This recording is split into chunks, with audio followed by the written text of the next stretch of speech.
Outrage expressed in London at reports of an horrific massacre thousands of miles away amongst the tribespeople of the Chittagong Hills in Bangladesh. According to the international organization Survival, in April a village in this remote region became a killing field. Hundreds of men, women and children were locked in their homes and burnt alive. This attack was led by local security forces and was aided by the military and the Bengali people of the area. Home to some 12 tribes, mostly Buddhist, the Chittagong Hill tracts are closed to outsiders. Only the amateur cameraman can give a rare glimpse and share the horror of the people mourning their kin, following what Survival calls the worst human rights atrocity in recent times. Yet another attempt to crush a culture alien to Muslim Bangladesh. This was the village of Logang. Eyewitnesses say the 10th, Bengali youths tried to rape hill women herding their cows.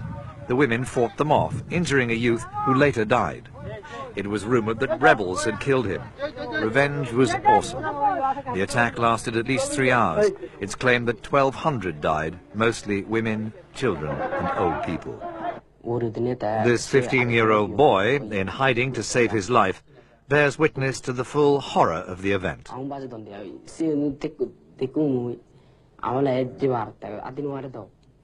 A crippled woman called Bodhi was told to go into the house by one of the settlers. Then he set it on fire, and she was killed.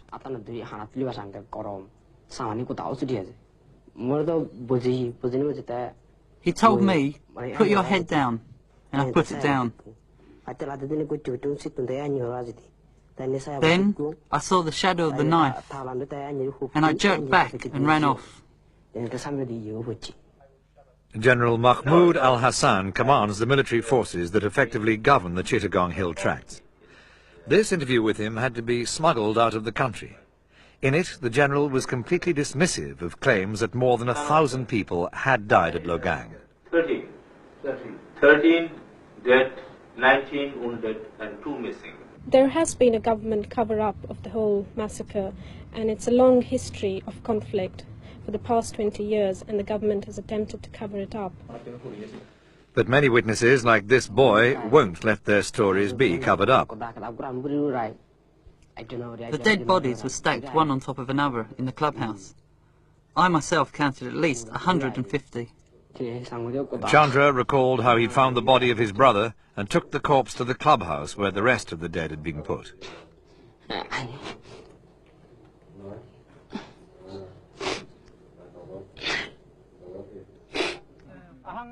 Ever since Bangladesh claimed independence from Pakistan 21 years ago, the Buddhist tribespeople have sought autonomy. But failure of political initiatives has led to a sporadic guerrilla campaign. In response, the government turned the area into a militarized zone and settled 400,000 Muslim Bengalis into the fertile tribal homelands. When a democratic government was elected last year, it was hoped that a solution to the problem would be found.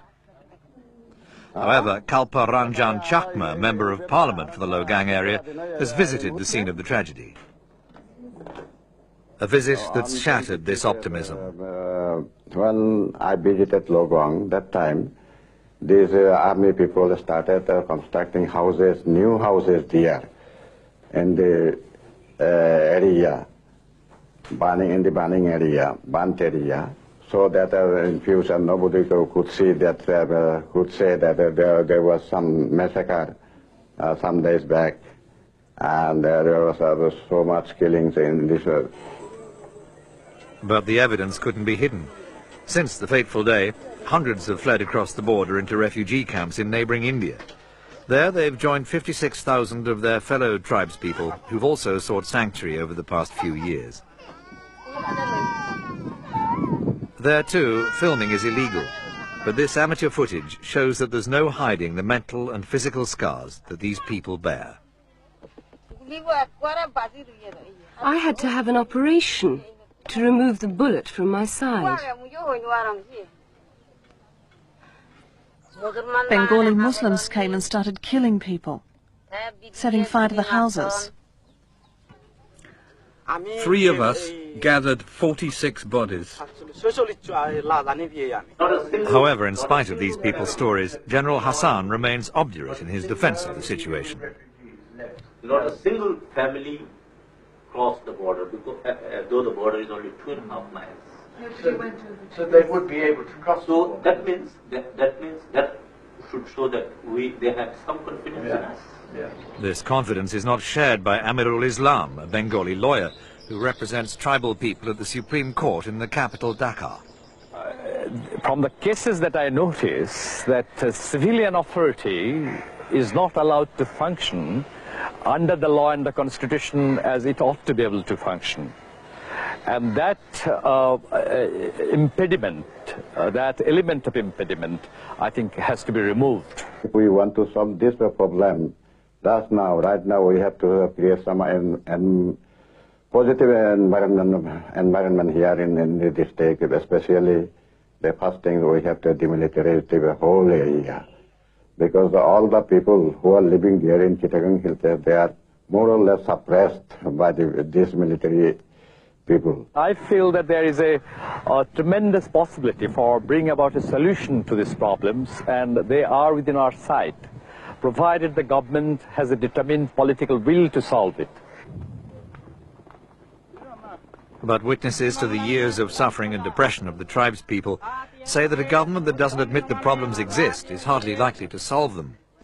Meanwhile, the pleas come for the world to hear.